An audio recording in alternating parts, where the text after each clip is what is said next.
नमस्कार दोस्तों, आप में से ज़्यादातर लोगों का यह सवाल होगा कि हिंदी भारत की राष्ट्रभाषा है या फिर राज्य भाषा। आइए इसको समझने के लिए हम भारत के इतिहास में चलकर देखते हैं कि हिंदी भारत की राष्ट्रभाषा है या फिर राज्य भाषा। तो बात है सन 1918 की। जी हाँ, सन 1918 में सर्वप्रथम महात्मा गांधी जी ने हिंदी को भारत की राष्ट्रभाषा बनाने की मुहिम छेड़ी थी। उनका मानना था कि हिंदी भारत की जन जन की भाषा है। महात्मा गांधी जी के अलावा सुभाष चंद्र बोस ऐसे थे जो हिंदी को भारत की राष्ट्रभाषा बनाना चाहते थे। इसके साथ BR अम्बेडकर भी थे जो हिंदी को भारत की राष्ट्रभाषा बनाना चाहते थे, लेकिन भारत को राष्ट्रभाषा के रूप में हिंदी मंजूर नहीं की गई। जी हाँ, भारत की राष्ट्रभाषा अब तक हिंदी नहीं बन पाई है। तो आपका सवाल ये होगा कि आखिर क्यों ऐसा हुआ और भारत की राष्ट्रभाषा हिंदी क्यों नहीं? तो चलिए आपको बताते हैं कि जब संविधान का निर्माण हो रहा था तब 1946 से 1949 के दौर में संसद में काफ़ी गतिरोध विरोध का दौर चला। काफ़ी चर्चाएं हुई, काफ़ी वाद विवाद हुआ, दक्षिण भारत में कई दंगे हुए, लेकिन अंततः यह निर्णय लिया गया कि हिंदी भारत की राज्य भाषा होगी। जी हाँ, राजभाषा, राष्ट्रभाषा नहीं। यानी आपका यहाँ पर एक सवाल होगा कि राजभाषा का क्या अर्थ हुआ? तो मैं आपको बता दूं, राजभाषा का अर्थ होता है राज्य की कामकाज की भाषा। जी हाँ, राज्य की कामकाज की भाषा। और हिंदी के अलावा भारत में और 21 ऐसी भाषाएं हैं जिनको राजभाषा का दर्जा मिला हुआ है। संविधान की 8वीं अनुसूची ने इन सभी भाषाओं को राजभाषा का दर्जा दिया है। तो यहाँ पर हमें एक समझने वाली बात हमारे लिए यह है कि जिस देश में आधे से ज़्यादा लोग हिंदी बोलते हैं, उसी देश में हिंदी को राष्ट्रभाषा के रूप में क्यों अपनाया नहीं गया। आपको ये जानकर गर्व होगा कि हिंदी भारत में ही नहीं, विश्व के कई सारे देशों में बोली जाती है। उन देशों में नेपाल, फिजी, मॉरिशस और गुयाना शामिल है।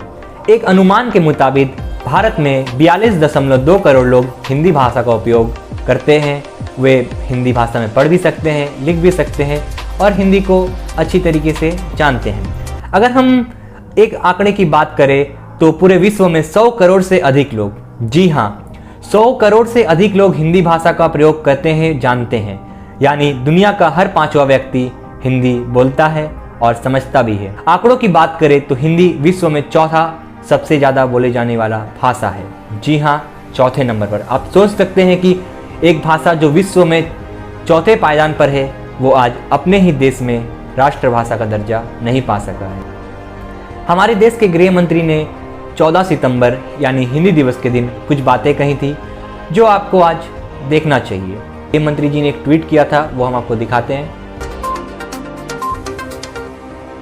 इसके अलावा हमारे देश के गृह मंत्री ने पब्लिक को संबोधन करते हुए कुछ बातें कही थी, वो बातें भी आज हम आपको सुनाते हैं। अनेक प्रकार की भाषा, अनेक भाषाएं, अनेक बोलियां, कई लोगों को लगता है देश के लिए बोझ। मुझे लगता है अनेक भाषाएं, अनेक बोलियां हमारी देश की सबसे बड़ी ताकत है, देश की सबसे बड़ी। परंतु जरूरत है कि देश की एक भाषा हो जिसके कारण विदेशी भाषाओं को जगह न मिले और देश की एक भाषा हो। इसी दृष्टि को ध्यान में रखते हुए हमारे पुरखों ने, हमारे स्वतंत्र सेनानियों ने राजभाषा की कल्पना की थी और राजभाषा के रूप में हिंदी को स्वीकार किया। और इस वीडियो के बाद ही बहुत सारे लोगों ने, बहुत सारे राजनेताओं ने देश में प्रोपेगेंडा फैलाना शुरू कर दिया। DMK प्रमुख स्टालिन का कहना था कि हिंदी भारत की राष्ट्रभाषा नहीं हो सकती।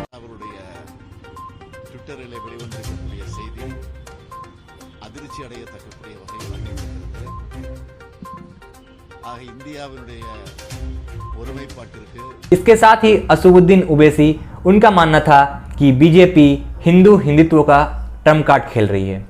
तो यहाँ पर मैं असदुद्दीन ओवैसी से पूछना चाहूँगा कि क्या आप हिंदी भाषा का उपयोग नहीं करते हैं? जब आप रैलियों में जाते हैं तो क्या आप अंग्रेजी में भाषण देते हैं या फिर तमिल में भाषण देते हैं या फिर तेलुगु में भाषण देते हैं? ओवैसी साहब का जवाब होगा कि हिंदी में भाषण देते हैं, क्योंकि ओवैसी साहब को भी ये डर है कि अगर वे तेलुगु में भाषण देंगे, तमिल में भाषण देंगे या फिर अंग्रेजी में ही भाषण देंगे तो वो एक देश के बड़े हिस्से तक नहीं पहुंच सकते, क्योंकि देश की एक बहुत छोटी सी आबादी अंग्रेजी जानती है, पढ़ पाती है, और देश की छोटी सी आबादी ही तमिल, तेलुगु या कोई भी रिलीजियस लैंग्वेज जान पाती है। तो यहाँ पर ओवैसी जी चाहते तो तमिल और तेलुगु में भाषण दे सकते थे, पब्लिक प्लेसेस में स्पीकिंग कर सकते थे, लेकिन उन्होंने ऐसा नहीं किया। वे हमेशा ज़्यादातर हिंदी का उपयोग करते थे, क्योंकि आज वे एक मुस्लिम सशक्त नेता के रूप में जाने जाते हैं, और उसी के कारण वे जानते हैं कि अगर वे देश की 130 करोड़ आबादी तक पहुंचना चाहते हैं तो उनको हिंदी का उपयोग करना होगा, ना कि किसी और भाषा का। यानी जब उन्हें चुनाव जीतना है तो उन्हें हिंदी की याद आती है, लेकिन जब देश में राजनीति भड़काना हो, प्रोपेगेंडा फैलाना हो, तो फिर वो हिंदी को हिंदुत्व के साथ जोड़ देते हैं। देश में विभिन्न धर्मों के लोग हैं जो हिंदी का इस्तेमाल आम बोलचाल के लिए करते हैं। केवल हिंदू ही हिंदी का इस्तेमाल करते हैं, यह कहना पूर्णतः गलत है। लेकिन हमारे ही देश में कुछ नेता डेमोक्रेसी का फायदा उठाकर देश को तोड़ने का काम करते हैं। हमारे देश के गृह मंत्री ने कभी भी ऐसा नहीं कहा कि हम गुजराती ना बोले, हम बंगाली ना बोले, हम बिहारी ना बोले, हम भोजपुरी ना बोले, हम मराठी ना बोले, या फिर हम तेलुगु तमिल का इस्तेमाल ना करें। बेशक भाषाएं संस्कृति का हिस्सा है और हम सभी भाषाओं का सम्मान करते हैं, लेकिन अंतर्राष्ट्रीय लेवल पर भाषाओं से लड़ने के लिए हमें एक सशक्त भाषा की जरूरत होगी जो समस्त देश को एक माला के रूप में पिरो सके।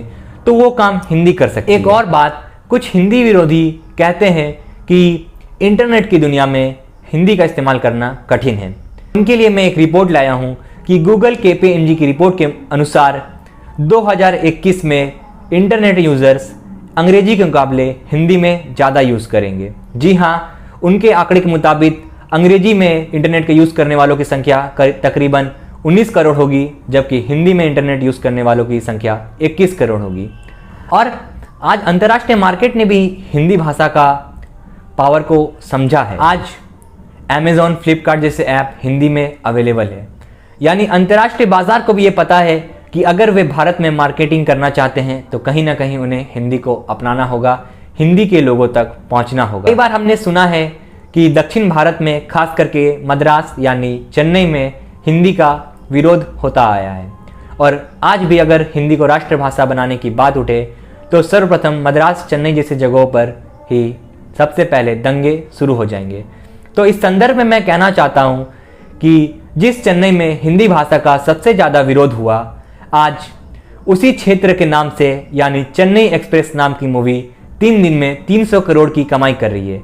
और आपको जानकर आश्चर्य होगा कि ये मूवी हिंदी भाषा में थी। तो ये हिंदी की एक बहुत बड़ी जीत है कि आज हिंदी का विरोध करने वाले भी हिंदी का डंका बजा रहे हैं। हम ऐसा नहीं कहते हैं कि स्टालिन हो या फिर असदुद्दीन ओवैसी हो या फिर कोई भी नेता हो, आप आज से ही अपने राज्य में हिंदी को अडॉप्ट कर ले और हिंदी बोलने लगे। कहने का मतलब यहाँ पर यह है कि आप कोशिश करें और हिंदी को अपनाने का प्रयास करें। आप अपने राज्य में बेशक जो भाषा में काम करना चाहते हैं करें, क्योंकि हमारे संविधान ने 22 भाषाओं को राजभाषा का दर्जा दिया है। तो जो भी राज्य चाहता है वो अपने भाषा में अपने राज्य का कामकाज चला सकता है, लेकिन अंतर्राष्ट्रीय लेवल पर हमें अंग्रेजी से ऊपर उठने के लिए हिंदी को राष्ट्रभाषा बनाना ही पड़ेगा। यहाँ पर आपको एक बात समझनी चाहिए कि अपने देश की भाषा को महत्व देना क्यों जरूरी है। बात करते हैं जापान की। जी हाँ, जापान जैसी टेक्नोलॉजी वाला देश आज काफ़ी आगे चल रहा है और भारत से तो बहुत आगे चल रहा है। तो जापान हमारे लिए एक उदाहरण है। जापान की आबादी का केवल 3 से 4% हिस्सा, जी हाँ, जापान की आबादी का 3 से 4% हिस्सा केवल अंग्रेजी बोलता है। बाकी के लोग अपनी जापानीज लैंग्वेज में बात करते हैं, पढ़ाई करते हैं। जापान से हमें सीखना चाहिए कि किस तरह अपने भाषा को अपनाकर हम विकास कर सकते हैं। चाइना भी हमारे लिए एक उदाहरण पेश करता है। चाइना की राष्ट्रभाषा वहाँ की मंदारिन भाषा है और चाइना की सरकार ने प्रस्ताव लाया है कि चाइना में रहने वाले हर बच्चे को मंदारिन भाषा में ही पढ़नी होगी, पढ़ाई लिखाई करनी होगी। अगर कोई बच्चा अंग्रेजी वहाँ पर सीखना चाहता है तो वो फॉरेन लैंग्वेज के तौर पर अंग्रेजी सीख सकता है, लेकिन अपनी निजी पढ़ाई या फिर जो भी कामकाज है वो अपनी मंदारिन भाषा में ही होगी।